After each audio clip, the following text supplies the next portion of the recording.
আল্লাহ তোমার দরবারেতে হাজার শুকরিয়া, আল্লাহ তোমার দরবারেতে হাজার শুকরিয়া। হাসিনা পালাইছে দেশটা ছাড়িয়া, সকলের মুখে হাসি আসলো ফিরিয়া। ঠিক কিনা? স্বৈরাচার পালাইছে দেশটা ছাড়িয়া, সকলের মুখে হাসি আসলো ফিরিয়া। কোথায় আওয়ামী লীগ, কোথায় কাদের কাকা, কোথায় গেল ওই জালেমের গরম গরম কথা? কোথায় আওয়ামী লীগ, কোথায় কাদের কাকা, কোথায় গেল ওই জালেমের গরম গরম কথা? খেলা হবে, খেলা হবে না হবে না ভাই? খেলা হবে, খেলা হবে, খেলা হবে বলে কাকা গেল পালাইয়া। হাসিনা পালাইছে দেশটা ছাড়িয়া, সকলের মুখে হাসি আসলো ফিরিয়া। ঠিক কিনা? সুতরাং আমরা প্রত্যেকটা মুহূর্তে বলতে চাই আসো। আবার আফায় বিভিন্ন মাধ্যমে কয় যে আমি কাছাকাছি আছি, চট করে ঢুকে পড়বো। ঠিক কিনা? চট করে আসা মাত্রই ফট করে আয়না ঘর। ঠিক কিনা ভাই? চট করে আসা মাত্রই ফট করে আয়না ঘর। এই পৃথিবীর জমিনে বিভিন্ন সময়ে বাতিলরা বিভিন্ন সময় বিভিন্ন রূপ ধারণ করে পৃথিবীর জমিনে এসেছিল। বাতিল যখন নমরুদের রূপ ধারণ করে এসেছিল, আল্লাহ রাব্বুল আলামিন হযরত ইব্রাহিম আলাইহিস সালাতু ওয়াস সালামকে হকের ঝান্ডা নিয়ে পৃথিবীর জমিনে প্রেরণ করেছিলেন। বাতিল যখন ফেরাউনের রূপ ধারণ করে এসেছিল, আল্লাহ রাব্বুল আলামিন হযরত মূসা কালিমুল্লাহকে পৃথিবীর জমিনে প্রেরণ করেছিলেন। বাতিল যখন আবু জাহেল, উতবা, শাইবা, ওয়ালিদ ইবনে মুগীরা রূপ ধারণ করে এসেছিল, আমার ভাইয়েরা, আল্লাহ রাব্বুল আলামিন মুহাম্মদ আরবি সাল্লাল্লাহু আলাইহি সাল্লামকে কোরআনুল কারীমের মতন মুজিজা দিয়ে পৃথিবীর জমিনে প্রেরণ করেছিলেন। বাতিল যখন মুসাইলামাতুল কাযযাবের রূপ ধারণ করে এসেছিল, আল্লাহ রাব্বুল আলামিন আবু বকর, ওমর, উসমান, আলীকে পৃথিবীর জমিনে প্রেরণ করেছিলেন। এবং বর্তমান সময়ে বাতিল যখন এই স্বৈরাচারী আওয়ামী লীগ জালিমের রূপ ধারণ করে এসেছিল, আল্লাহ রাব্বুল আলামিন বৈষম্য বিরোধী ছাত্র আন্দোলনের মাধ্যমে, তাম দুনিয়ার সমস্ত মুসলমানদের মাধ্যমে, হক্কানি আলেম ওলামাদের মাধ্যমে এই জালেমকে বাংলার মাটি থেকে বিতাড়িত করে ছেড়েছে। কথা বলেন, কথা ঠিক কিনা? এই জন্য আমার ভাইয়েরা, প্রত্যেকটা মুহূর্তে মুহূর্তে আমরা রক্ত দিতে প্রস্তুত আছি। কথা বলেন, কথা ঠিক কিনা? বাংলার জমিনে যে দাওয়াতের মতো ইসলামকে কায়েম করতে হয়, ইসলামকে প্রতিষ্ঠার লক্ষ্যে আবারও যদি জীবন দেওয়ার প্রয়োজন পড়ে, আমাদের রক্তের বিনিময়ে ৭১ রক্ত দিয়েছি, ২৪-এর স্বাধীনতার পরে আমরা আবার নতুন করে দেশ স্বাধীন করেছি। আবারও যদি রক্ত দেওয়ার প্রয়োজন পড়ে, রক্ত দিয়ে হলেও এই বাংলার জমিনে ইসলামকে কায়েম করেই ছাড়বো। কথা বলে দেখে না আমার ভাইয়েরা, প্রত্যেকটা মুহূর্তে মুহূর্তে আমাদের ভূমিকা থাকবে, বাহার হালতে আমরা ভূমিকা রাখবো এই কোরআনে কারিমের সঙ্গে। কথা বলেন, কথা ঠিক কিনা? তাহলে আমার সংসদ থেকে, গণভবন থেকে আমার এই ব্যক্তি জীবন পর্যন্ত কোথায় আমি কি করব আর কি করব না, সব কিছু এই কোরআনে কারিমের মধ্যে আছে না নাই? বিশ্বাস করেন আপনারা? আমরা মনে করি ভাইয়েরা, অনেক ভাইয়েরা আছে যে কোরআনে কারিমের মধ্যে কোনো রাজনীতি নাই, অর্থনীতি নাই, সমাজনীতি নাই। আমার ভাইয়েরা, কোরআন ছাড়া যে রাজনীতি, ওটা রাজনীতি নয়, ওটার পেট নীতি। কথা বলেন ঠিক কিনা? কোরআন ছাড়া যে রাজনীতি, ওটা রাজনীতি নয়, ওটা পেট নীতি, কূটনীতি। সুতরাং আমাকে ভুল বোঝারও কোনো কারণ নাই যে হুজুর আবার কোন দলের এজেন্ডা বাস্তবায়ন করার লক্ষ্যে এখানে এসেছে কিনা। প্রিয় ভাইয়েরা, আমি হচ্ছি কোরআনে কারিমের সবচাইতে নগণ্য ছোট ছাত্র হিসাবে আমার দায়িত্ব হলো এই কোরআনে কারিমে যা পাইছি তা বলাটাই হলো আমার দায়িত্ব। কথা বলেন, কথা ঠিক কিনা? কারণ হলো সমস্ত আলেমদের উপরে দায়িত্ব হলো আমার ভাইরা, আল্লাহ রাব্বুল আলামিন তার হাবিবে কিবরিয়া বিশ্বনবী মুহাম্মদ আরবি সাল্লাল্লাহু আলাইহি ওয়াসাল্লামের উপরে আয়াতে কারিমা নাযিল করে আল্লাহ রাব্বুল আলামিন বলেন, ইয়া আইয়ুহার রাসূলু বাল্লিগ মা উনজিলা ইলাইকা মির রাব্বিক। জোরে বলেন আল্লাহু আকবার। আল্লাহ রাব্বুল আলামিন বলেন, নবী আমার, তোমার উপরে, আপনার উপরে যা ওহী করা হলো, আপনার উপরে যে নাজিল করা হয়েছে, রিভিল করা হয়েছে, নবী আমার, আপনি তা মানুষের দ্বারে দ্বারে পৌঁছিয়ে দেন। ওমা আলাইনা ইল্লাল বালাগ। নবীদের সেই দাওয়াত, কোরআনের সেই দাওয়াতটা, কাজটা পৌঁছানোটাই হলো আমাদের দায়িত্ব। কথা বলেন, কথা ঠিক কিনা? কারো ভালো লাগলেও ভালো, কারো খারাপ লাগলেও দেখার কোনো টাইম নাই আমার ভাইয়েরা। কারণ আল্লাহ রাব্বুল আলামিন বারবার নবীদেরকে বলেছেন, আমার নবী, আপনার নবী, বিশ্ব নবী জনাবে মুহাম্মদুর রাসূলুল্লাহ সাল্লাল্লাহু আলাইহি ওয়াসাল্লামকে বারবার আল্লাহ পাক বলেছেন, আমার ভাইরা, কোরআনে কারীম মানতে আল্লাহ রাব্বুল আলামিন কাউকে কিন্তু বাধ্য করে নাই। কথা বলেন, কথা ঠিক কিনা?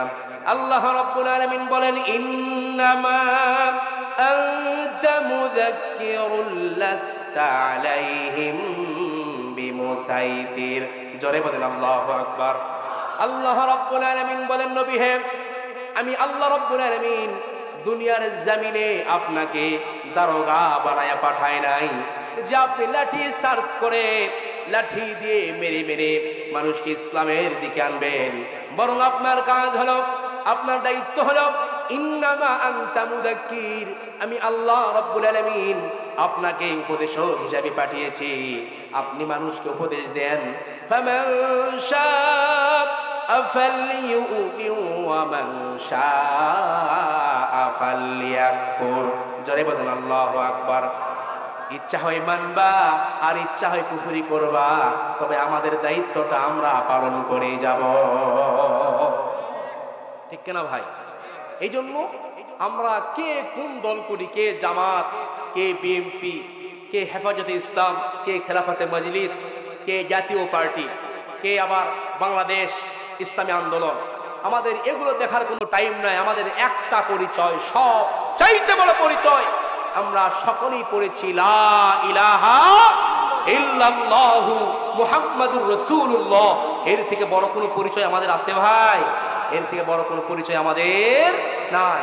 সুতরাং মুসলমান শুধু নামে মাত্র মুসলমান হলে হবে, কামেও মুসলমানিত্ব প্রকাশ করা দরকার আছে না নাই? আমৃত্যু পর্যন্ত আমার ভাইয়েরা এই কোরআনে কারীমের সঙ্গে সম্পর্ক রাখতে হবে, এই মাদ্রাসার সঙ্গে সম্পর্ক রাখতে হবে আমার ভাইয়েরা। কারণ আল্লাহর হাবিব জনাবে মুহাম্মাদুর রাসূলুল্লাহ সাল্লাল্লাহু আলাইহি ওয়াসাল্লাম বলেছেন আমার ভাইয়েরা, ইউকালু লি সাহিবিল কুরআনি ইকরা ওয়ারতাকি ওয়ারাত্তিল কামা কুনতা তুরাত্তিলু ফিদ দুনিয়া ফা ইন্না মানজিলাকা ইনদা আখিরি আয়াতিন তাকরাউহা। আল্লাহর হাবিব বলেছেন, কাল কিয়ামতের ময়দানে যারা এই কোরআনটা পড়বে, এই মাদ্রাসার সঙ্গে যারা সম্পর্ক গড়ে তুলবে, এই মাদ্রাসার প্রত্যেকটা তলবে ইলমদেরকে যারা মহব্বত করবে, ভালোবাসবে আমার ভাইরা, এই কোরআনকে যারা ধারণ করবে, এই কোরআনকে যারা লালন করবে, কোরআনে কারীম মুখস্থ করবে আমার ভাইরা, কাল কিয়ামতের ময়দানে আল্লাহ রাব্বুল আলামিন কিয়ামতের ময়দানে কঠিন মুসিবতের সময়ে আল্লাহ পাক সাহেবে কোরআনদেরকে বলবেন, কোরআন ওয়ালাদেরকে আল্লাহ রাব্বুল আলামিন বলবেন, আমার ভাইরা জান্নাতের মধ্যে তুমি পড়ো আর চড়ো। কন্যা সুবহানাল্লাহ। তুমি পড়তে থাকো আর চড়তে থাকো, তুমি পড়তে থাকো আর চড়তে থাকো। আজকে জান্নাতের মধ্যে তোমার অবস্থান, তোমার মাকাম, তোমার জায়গা সেখানে হবে যেখানে তোমার তেলাওয়াতকৃত আয়াত পড়া শেষ হবে। এই জন্য আমার ভাইয়েরা এই কোরআনটা আমাদেরকে বুঝতে হবে। আল্লাহর নবীর প্রিয় সাহাবী হযরত মুসআব ইবনে উমাইর রাদিয়াল্লাহু তাআলা আনহু মক্কার জমিনের সব থেকে স্টাইলিশ মার্কা যুবক ছিলেন আমার ভাইরা। মুসআবের মতো দামি দামি পোশাক পরার কেউ ছিল না, এতটাই দামি দামি পোশাক পরিধান করতেন আমার ভাইরা, দামি দামি সুঘ্রাণ ব্যবহার করতেন। কোন রাস্তা দিয়ে যদি চলাচল করতেন মুসআব, পরক্ষণেই কোন মানুষ যদি চলাচল করে ঘ্রাণ শুকে এক বাক্যে বোঝা যায় এই রাস্তা দিয়ে মুসআব চলাচল করেছে। কন্যা সুবহানাল্লাহ। আমার ভাইয়েরা এতটাই স্টাইলিশ মার্কা যুবক ছিলেন, মুসআবের চেয়ে স্টাইল দেওয়ার মতো কোনো লোক ছিল না। রাস্তা দিয়ে যখন চলাচল করতেন সব সময় 5-7 জন বন্ধু তার লেগেই ছিল, তার কাছে প্রত্যেকটা মুহূর্তে মুহূর্তে আমার ভাইয়েরা 5-7 জন বন্ধু লেগেই থাকতো। হঠাৎ করে কারণ এই মহল্লার সবচাইতে ধনী পরিবারের সন্তান যে, সে যখন রাস্তা দিয়ে চলাচল করে আমার ভাইয়েরা তার সঙ্গেও কিন্তু 5-7 জন বন্ধু বান্ধব লেগেই থাকে। কথা বলেন, কথা ঠিক কিনা? ঠিক মুসআব যখন চলাচল করতেন আমার ভাইয়েরা তার সঙ্গে 5-7 জন যুবককে নিয়ে প্রত্যেকটা মুহূর্তে মুহূর্তে চলাচল করতেন। হঠাৎ করে একবার বিশ্বনবী মুহাম্মদ আরবি সাল্লাল্লাহু আলাইহি ওয়াসাল্লামের কোরআন তেলাওয়াতের সুমধুর ধ্বনি মুসাবের কানে ভেসে এলো, কন্যা সুবহানাল্লাহ। যেই না কোরআনের ধ্বনি মুসাবের কানে এসেছে আমার ভাইয়েরা, মুসাব নিজেকে যারা পরিমাণ কোনো কন্ট্রোল করতে পারে নাই, নিজেকে নিয়ন্ত্রণ করতে পারে নাই রে ঘোড়াঘাটের মুসলমান, সঙ্গে সঙ্গে নবীজির দরবারে চলে গিয়েছেন আমার ভাইরা। আল্লাহর হাবিবের দরবারে যাওয়ার পরে নবীজিকে লক্ষ্য করে বলতেছেন, ইয়া রাসূলুল্লাহি, ইয়া হাবিবাল্লাহ, জীবনে বহু কণ্ঠের আমি আওয়াজ শুনেছি, এমন শ্রুতিমধুর কণ্ঠের আওয়াজ আমার কানে কোনোদিন ভেসে আসে নাই, কন্যা সুবহানাল্লাহ। আপনি নাকি ভণ্ড নবী, আপনি নাকি আমাদের বংশের শত্রু, মূর্তির শত্রু, আমাদের বংশের লোকেরা আপনার ব্যাপারে এই সমস্ত মন্তব্য করে। তবে আমার মন বলছে নবী গো, এটা কোনো মিথ্যা নবীর কালাম হতে পারে না, এটা কখনো মিথ্যা নবীর আওয়াজ হতে পারে না, কন্যা সুবহানাল্লাহ। ইয়া রাসূলুল্লাহি, ইয়া হাবিবাল্লাহ, নবী গো, আমি আপনার হাতে হাত রেখে তাড়াতাড়ি কালেমা পড়তে চাই, আমাকে জলদি করে কালিমার অমিয় সুদা পান করায়া জান্নাতের রাস্তায় আপনি তুলে দেন। আল্লাহর নবী, বিশ্ব নবী জনাবে মুহাম্মাদুর রাসূলুল্লাহ সাল্লাল্লাহু আলাইহি ওয়াসাল্লাম এই কথা বলার সঙ্গে সঙ্গে আমার ভাইরা মুসআবকে বললেন, মুসআব রে, সব কিছুই তো ঠিক আছে, তুমি যে কালিমা পড়বা মুসআব রে, এটা তো সাধারণ কোনো কালিমা নয়, এই কালিমা পড়ার কারণে তুমি নির্যাতনের শিকার হতে পারো, এই কালিমা পড়ার কারণে ফাঁসির কাষ্টেও তোমাকে ঝোলা লাগতে পারে, এই কালিমা পড়ার কারণে রে মুসআব তোমাকে ঘর থেকেও একেবারে বাহির হয়ে যাওয়া লাগতে পারে, তোমাকে জেলখানার মধ্যে বন্দী হওয়া লাগতে পারে। আমার ভাইয়েরা, এই কথাগুলো শোনার সঙ্গে সঙ্গে হযরতে মুসআব ইবনে উমাইর রাদিয়াল্লাহু তাআলা আনহু আমার ভাইয়েরা সঙ্গে সঙ্গে বললেন, নবী গো, জীবন দিব গো নবী, তবুও কালিমা থেকে যারা পরিমাণ পিছপা হব না। আমার ভাইয়েরা, হযরতে মুসআব ইবনে উমাইর রাদিয়াল্লাহু তাআলা আনহু নবীজির হাতে হাত রেখে কালিমা পড়ে মুসলমান হয়ে গেলেন। আমার ভাইয়েরা, নবীজির সাহাবতে থাকলেন, নামাজ শিখলেন, কোরআন শিখলেন।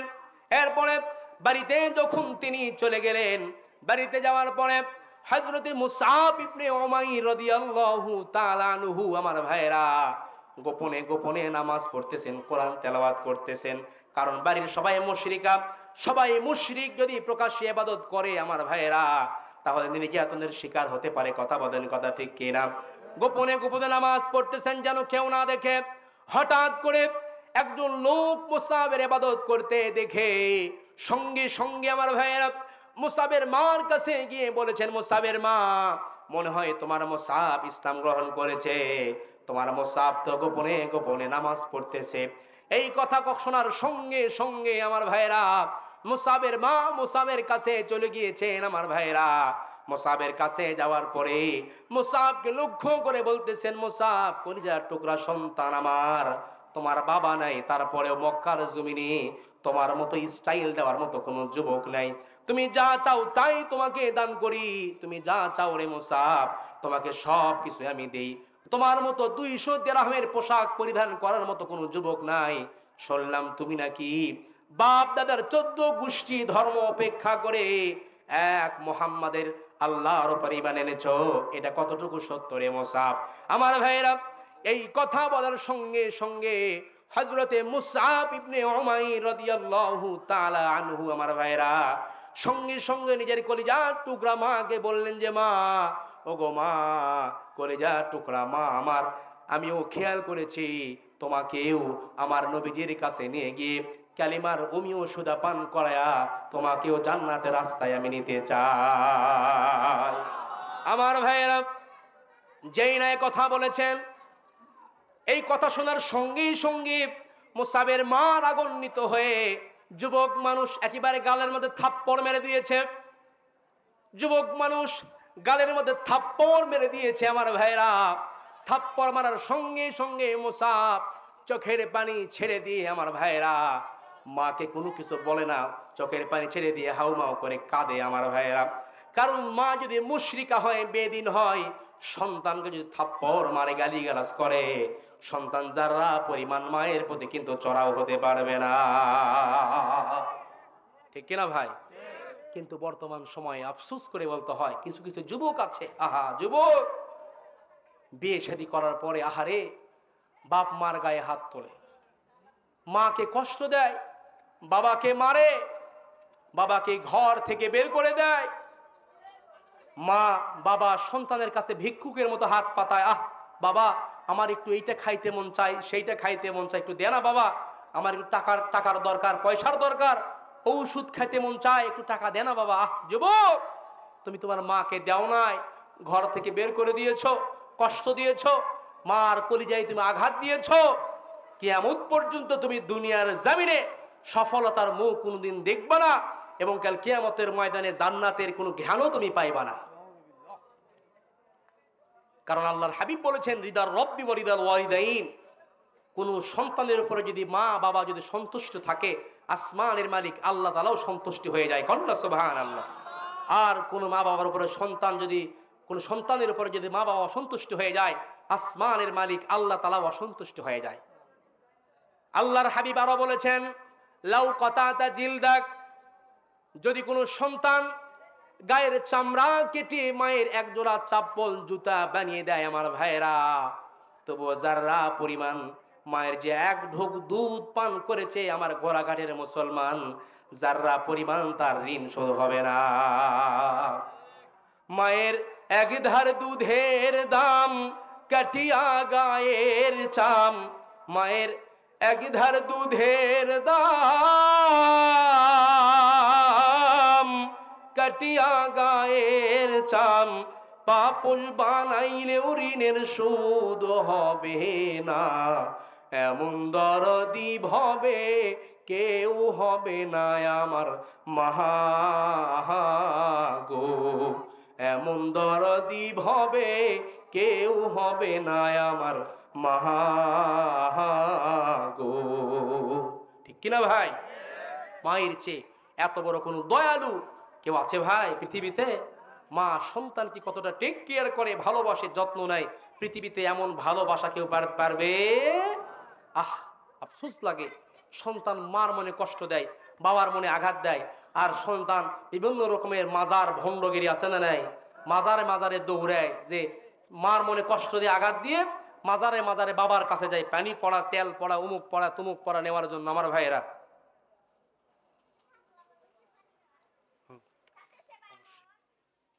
বিভিন্ন মাজারে মাজারে যায়। আহ যুবক, তোমার কপাল পোড়া, তুমি কপাল পোড়া।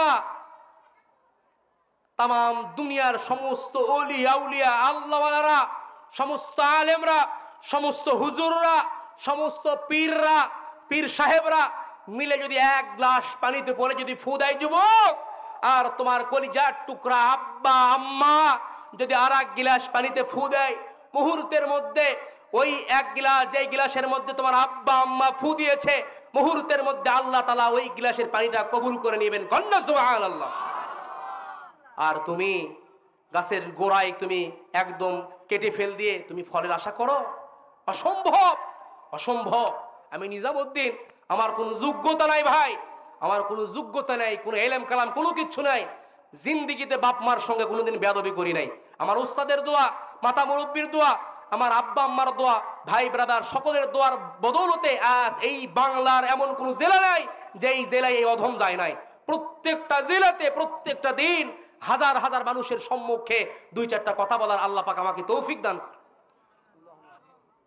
একটু চিন্তা করে দেখেন, জীবনে যদি সফলতা অর্জন করতে চান, আজকের মাহফিল থেকে যাওয়ার পর খোদার কসম, আল্লাহর কোরআনকে সাক্ষী নিয়ে বলছি আমার ভাইয়েরা, এই ঘোড়াঘাটের মুসলমান আল্লাহর কোরআনকে সাক্ষী, যারা বাপ মার কলিজায় আঘাত দিয়েছো, মায়ের মনে কষ্ট দিয়েছো ভাই, বাবার মনে কষ্ট দিয়েছো, তোমার মাকে খুশি করার জন্য ইলিশ মাছ খাওয়ানোর দরকার নাই, তোমার বাবাকে খুশি করার জন্য ভাই লক্ষ টাকার, হাজার হাজার টাকার গরুর গোস্ত, মোষের গোস্ত কেনা দরকার নাই, দুম্বার গোস্ত, উটের গোস্ত খাওয়ানোর দরকার নাই। আমার ভাইয়েরা, মাকে খুশি করার জন্য লক্ষ লক্ষ টাকার সামগ্রী সদাপাতি মায়ের সামনে নিয়ে যাওয়ার দরকার নাই।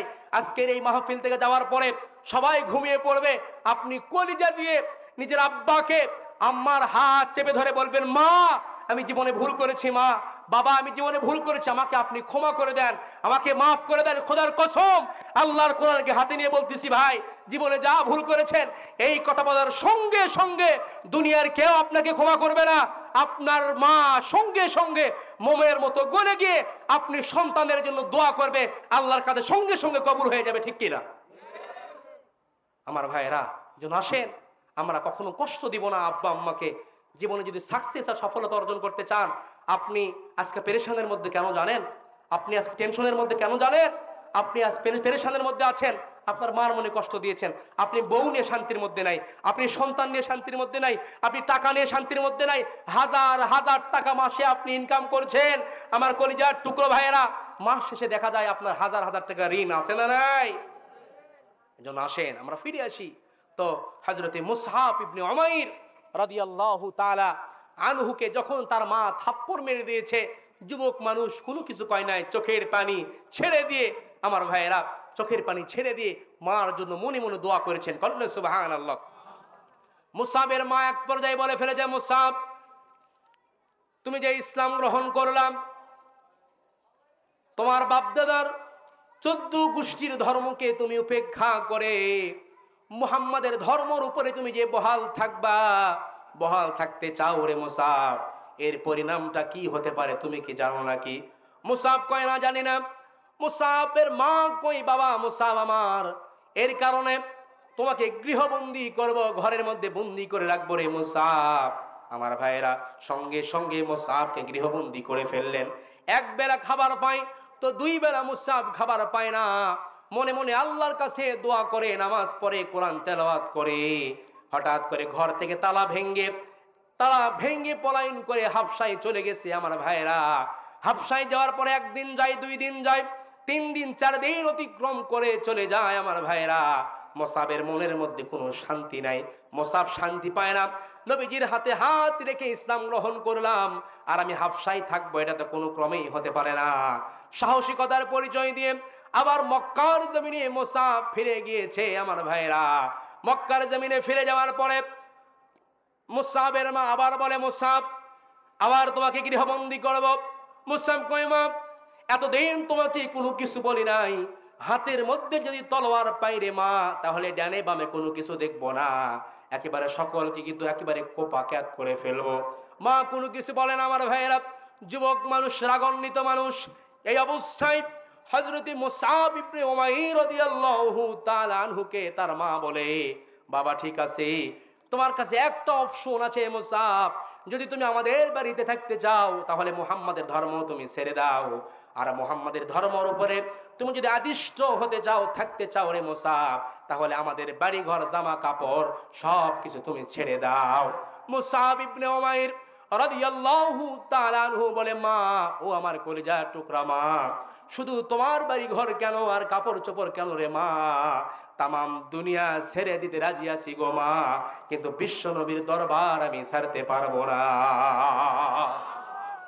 আমার ভাইয়েরা ছিঁড়া জামা কাপড় পরে মুসআব হাঁটি হাঁটি পা পা করে মসজিদে নববীর দিকে চলে গিয়েছেন। আমার ভাইয়েরা মসজিদে নববীর দরজার সামনে দাঁড়ায়া মুসআব উস্কো খুস্কো চেহারা নিয়ে নবীজির দিকে অপলকে চেয়ে আছেন। সাহাবীরা চিনতে পারে নাই, সাহাবীরা কোনো ক্রমেই বুঝতে পারে নাই যেটা মুসআব। আমার ভাইয়েরা আল্লাহর হাবিব সাল্লাল্লাহু আলাইহি ওয়াসাল্লাম সঙ্গে সঙ্গে মুসআবকে দেখে চিনতে পেরে সাহাবীদেরকে বলতেছে, ও আমার সাহাবীরা, তোমরা মুসআবের দিকে অমনি করে তাকাও না, মুসআব সব কিছুকে আল্লাহ রাব্বুল আলামিনের জন্য ত্যাগ করে এসেছে। মুসআবকে বসার জায়গা করে দাও। মুসআবকে জায়গা করে দেওয়া হলো। আমার ভাইয়েরা মুসআবকে জায়গা করে দেওয়া হলো। কিছুক্ষণ পরে মদিনা থেকে কিছু লোক আসছে, আল্লাহর হাবিবের হাতে হাত রেখে কালেমা পড়ে মুসলমান হয়েছেন, ইসলাম গ্রহণ করেছেন। এমত অবস্থায় মদিনায় একজন প্রতিনিধি পাঠানো দরকার। আমার ভাইয়েরা হাবশা থেকে কিছু লোক আসার কারণে হাবশায় কিছু প্রতিনিধি পাঠানো দরকার। আমার ভাইয়েরা মদিনায় কিছু প্রতিনিধি পাঠানো দরকার।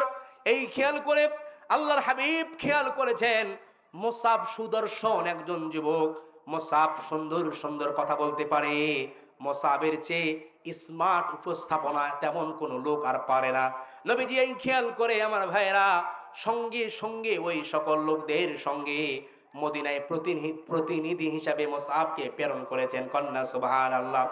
বড় বড় কবিলার সঙ্গে, বড় বড় গোত্রের সঙ্গে আমার ভাইরা মুসআবের সুন্দর সুন্দর উপস্থাপনা, স্মার্ট উপস্থাপনা দেখে বড় বড় গোত্রের লোকেরা তারা ধীরে ধীরে মুসআবের হাতে হাত রেখে তারা ইসলাম ধর্ম গ্রহণ করা শুরু করেছেন। কন্যা সুবহানাল্লাহ।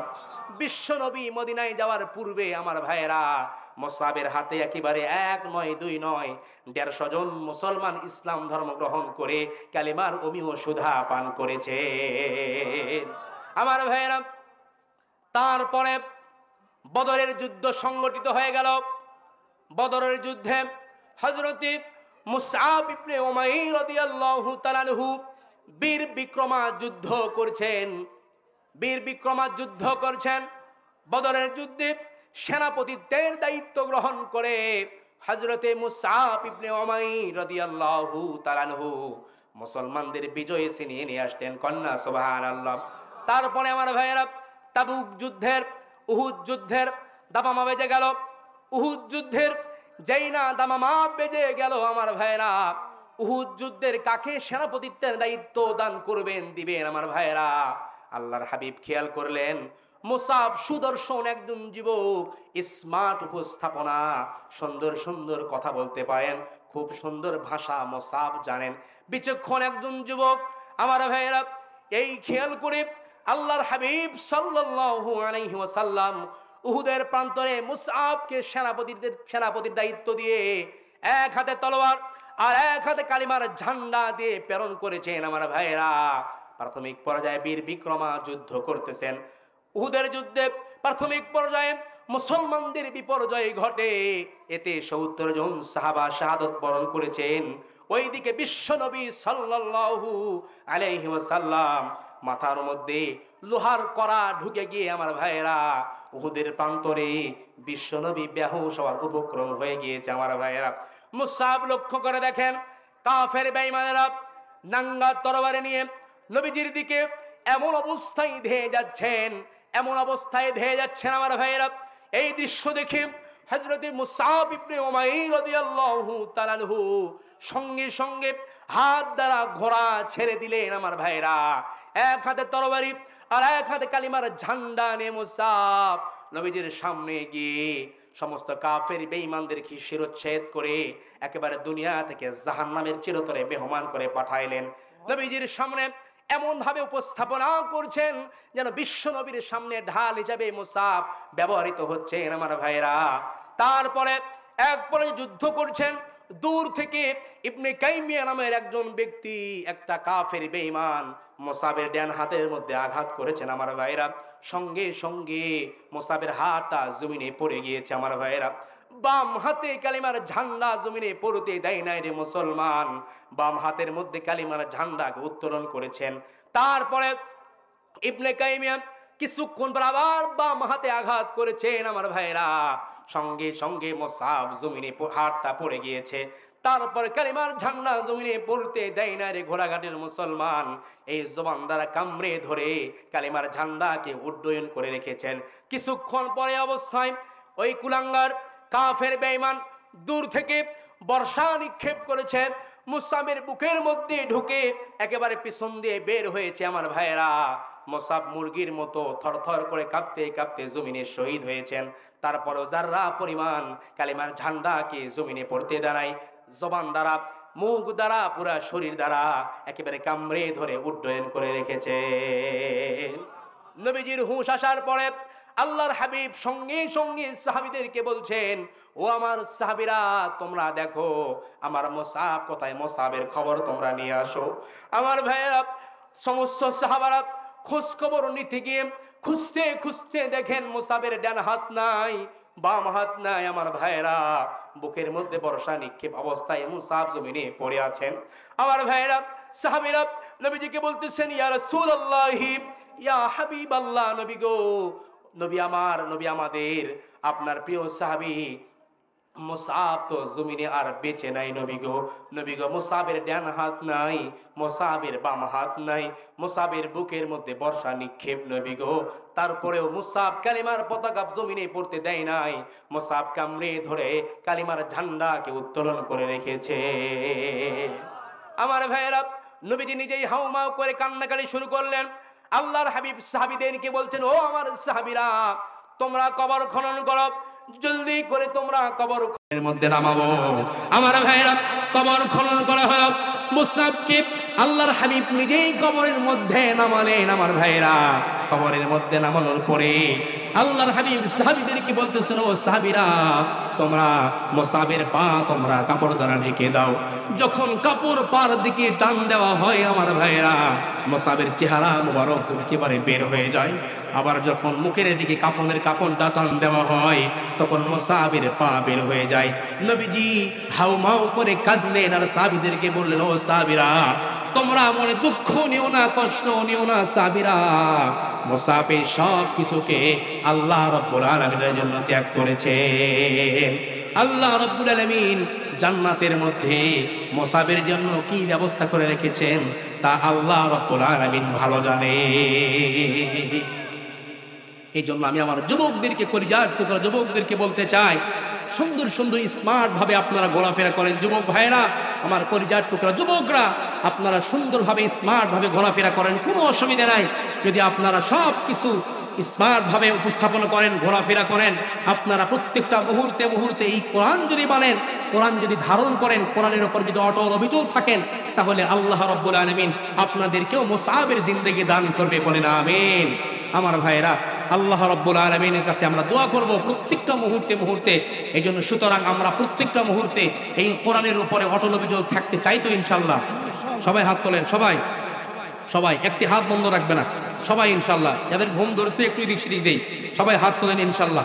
আমরা সকলে জীবনের শেষ নিঃশ্বাস ত্যাগ করার আগ পর্যন্ত, মৃত্যু পর্যন্ত এই কোরআনের সঙ্গে, এই মাদ্রাসার সঙ্গে, এই প্রত্যেকটা তলবে ইলমদেরকে মহাব্বত, ভালোবাসা এই কোরআনের উপরে আদিষ্ট থাকবো তো ইনশাল্লাহ। সবাই একটু হাত টান টান করেন, সবাই সবাই বলেন, আল্লাহ পাক আমাদের সকলকে কবুল করেন, জোরে বলেন আমিন। আমার ভাইয়েরা, আগে আমরা কেউ হাত নামাবো না, যেহেতু আমার ভাই আমাকে সময় দিয়েছেন 15 পর্যন্ত। আমরা জানি না কার আজকের এই জামাতের মধ্যে কার আব্বা নাই, কার আম্মা নাই, কার আপন আপন আত্মীয় স্বজন দুনিয়ার জমিনে নাই। হয়তো অনেকে শুধু জন্ম দিয়েছেন, কোনো ধন সম্পদ কোনো কিছুই আমাদেরকে দিতে পারে নাই। আমার প্রিয় ভাইরা, অন্তত সেই আব্বার জন্য, সেই মায়ের জন্য, সেই বাবার জন্য, সেই পাড়া প্রতিবেশী ভাই ব্রাদারের জন্য অন্তত আজকের এই মাহফিলে, কোরআনের মাহফিল, এটা প্রত্যেক বছর হোক, এটা আমরা চাইতো ইনশাল্লাহ। আমার ভাইয়েরা, সেই লক্ষ্যে এই মাদ্রাসার উন্নয়ন কল্পে অনেক কাজকাম বাকি আছে। সেই লক্ষ্যে আমরা আব্বা আম্মা ইসারি সব উপলক্ষে আমরা হাতটা ঢুকিয়ে দিব সেই জায়গাতে যেখানে টাকা আছে, পকেট যেন নিজের হয়, অন্য কারো না হয়। আমার ভাইয়েরা ইনশাল্লাহ, সবাই সবাই ইনশাল্লাহ। আমার ভাইয়েরা মনে করেন, আপনার হাত নামান। প্রিয় ভাইয়েরা, প্রত্যেকেই আমরা আসেন, যেহেতু সময় নেই, প্রধান মেহমান চলে আসবেন। আপনার আব্বা আম্মার কাফনের দিকে তাকায়া, আপনার আব্বা আম্মার কাফনের দিকে তাকায়া মনে করেন এটা আপনার আব্বা আম্মার কাফনের কাফন। শুধু জন্ম দিয়েছে আপনাকে, দুনিয়ার জামিনে কোনো কিচ্ছু দিতে পারে না, জন্ম দিয়ে পৃথিবীর আলো দেখাইছে। আমার ভাইয়েরা প্রত্যেকে আসেন, আসেন আমার ভাইয়েরা, সবাই আসেন। আমি দোয়া করে দিব আপনাদের আব্বা আম্মার জন্য, যার যে নিয়তে ইনশাল্লাহ আমার প্রধান মেহমান দোয়া করে দিব না, আমিও অন্তরস্থল থেকে আপনাদের জন্য দোয়া করে দিব। আসেন প্রিয় ভাইয়েরা, সকলেই আসেন, আমরা আসি ইনশাল্লাহ। যে যতটুকু পারবো, কোনো জুলুম হবে না আপনাদের প্রতি, কোনো জুলুম নাই। যে যতটুকু পারবো আব্বা আম্মার নিয়তে, যে যার নিয়তে পারি ইনশাল্লাহ আমরা দিব। অন্তর থেকে তাদের জন্য দোয়া হবে, অন্তর থেকে তাদের জন্য দোয়া হবে। আপনারা যারা আছেন 500, 1000 মোটা দিবেন। আমার ভাই আছেন, ও আমার ভাই লেখাও নিবে, তারপরে আমরা দেবো ইনশাল্লাহ। আসেন, এরকম আসেন, কেউ ভাইয়েরা আসেন, আসেন ইনশাল্লাহ। হ্যাঁ, দেওয়া হবে। আসেন আমার ভাইরা, দুনিয়ার জমিনে 1 গুণ দান করলে এই দুনিয়াতে আল্লাহ পাক আপনাকে 10 গুণ বাড়াইয়া দিবে, 10 গুণ। আমার প্রিয় ভাইরা, আমার প্রিয় ভাইরা, ভাইয়ের নাম কি? লিল্লাহি তাকবীর, লিল্লাহি তাকবীর। আয় আল্লাহ তাআলা, আমার আব্দুর রাজ্জাক ভাই 5000 টাকায় মাদ্রাসাতে করেছেন দান। আমার আব্দুর রাজ্জাক ভাইয়ের দুনিয়ার জিন্দেগিতে তার তুমি বাড়িয়ে দাও, মান ও সম্মান পড়ি আমিন। তার আব্বা আম্মা যদি মৃত্যুবরণ করে জান্নাতুল ফিরদাউসের আলা মাকাম দান করব আল্লাহ। তার সন্তান সন্ততি যদি বেঁচে থাকেন হায়াতের জিন্দেগি দান করে, ইজ্জতের জিন্দেগি দান করেন, পড়ি আমিন। আসেন ভাই, আসেন আসেন। আয় আল্লাহ তাআলা, তোমার আর এক বান্দা আবেদ আলী মোল্লা 500 টাকা করেছেন দান, দুনিয়া ও আখিরাতে তার তুমি বাড়িয়ে দাও মান সম্মান। আয় আল্লাহ তাআলা, তাকে ইজ্জতের জিন্দেগি দান করেন। আব্বা আম্মা যদি মারা যায় জান্নাতুল ফিরদাউসের আলা মাকাম দান করেন, দুনিয়াতে ইজ্জতের জিন্দেগি দান করে সম্মানের জিন্দেগি দান করেন, পড়ি আমিন। আসেন ভাই আসেন, আমার অচিরে তাড়াতাড়ি প্রধান মেহমান চলে আসবে, আপনারা আসেন একটু কষ্ট করে ভাই। আপনাদের আব্বা আম্মার নিয়তে প্রিয় ভাই, অন্তর থেকে আপনাদের সেই সুদূর বগুড়া থেকে আসছে, আমি দোয়া করে দেবো ইনশাআল্লাহ। আয় আল্লাহ তাআলা, আর এক বান্দা নাসিরউদ্দিন বাবাজি আমার, আয় আল্লাহ 530 টাকায় করেছেন দান, দুনিয়া ও আখিরাতে তার তুমি বাড়িয়ে দাও মান সম্মান। আয় আল্লাহ তাআলা, আব্বা আম্মা যদি মারা যায় জিন্দেগিতে, আব্বা আম্মা যদি তার মারা যায় কবরের মধ্যে জান্নাতুল ফিরদাউস দান করেন, আর দুনিয়ার জমিনে তার সন্তান সন্ততি প্রত্যেককে তুমি এই যে ইজ্জতের সম্মান দান করে, পড়ি আমিন। আয় আল্লাহ তাআলা, ফরমান নামের আরেকজন ব্যক্তি আল্লাহ 500 টাকা করেছেন দান, দুনিয়া ও আখিরাতে তারা তুমি বাড়িয়ে দাও মান সম্মান, পড়ি আমিন। আসেন ভাই, আপনার আব্বার দিকে তাকায়া মায়ের দিকে তাকায়া কিচ্ছু দেয় নাই, আপনাকে শুধু জন্ম দিয়ে পৃথিবীর আলো দেখাইছে, সেই আব্বা আম্মার নাই ভাই। সে আব্বা আম্মা আছে অসুস্থতার মধ্যে, আপনি টেনশনের মধ্যে আছেন, সন্তান নিয়ে পেরেশান, বউ নিয়ে পেরেশান, আপনি চাকরি নিয়ে পেরেশান, আপনি ব্যবসা বাণিজ্য করতেছেন, ভাঙড়ি ব্যবসা বাণিজ্য করতেছেন, কৃষি ক্ষেত খামারি ব্যবসা বাণিজ্য করতেছেন, যে ব্যবসা বাণিজ্য নিয়ে আপনি পেরেশানের মধ্যে আছেন, বালা লেগে আছে, ওই ডিউতে